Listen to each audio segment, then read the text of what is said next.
So what was the reaction to the book? The book, it took me 5 years to write. It always takes longer, or at least for me, than you think it's going to.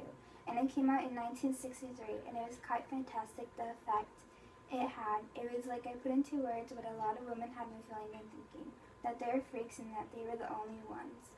And I called my first chapter, The Problem That Had No Name, and I mean, I still meet women all these years, and they say, you changed my life, or it changed my life, meaning the book. And then that book certainly helped fuel or give a conceptual rationalization for the new movement of women outside the home into professions, jobs, careers. And who were your colleagues in that founding generation of the women's movement? Well, as I say, this was before that they were really career women. So there would be a few women lawyers, but not many.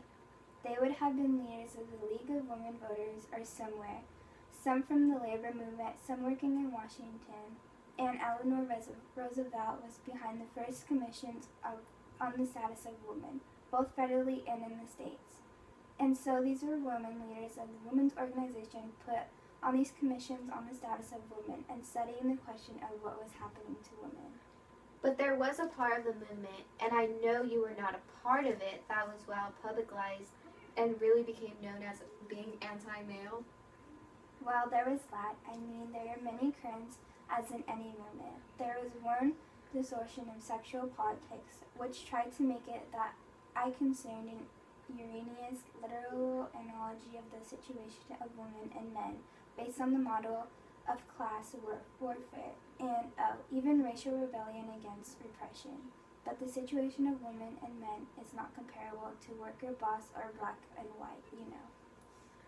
Now, did the women's movement, after it began, we're talking the late 1960s to the early 1970s, did it go through a period that was anti-male and when there was all the bra burning? Nobody ever burned a bra. I mean, I would have known about it, and nobody ever burned a bra. The anti-bra or anti-girdle style was the work of male designers, but it certainly fit the ethos of the period. There was when we immediately began to break through the feminine mystique and rebel against it.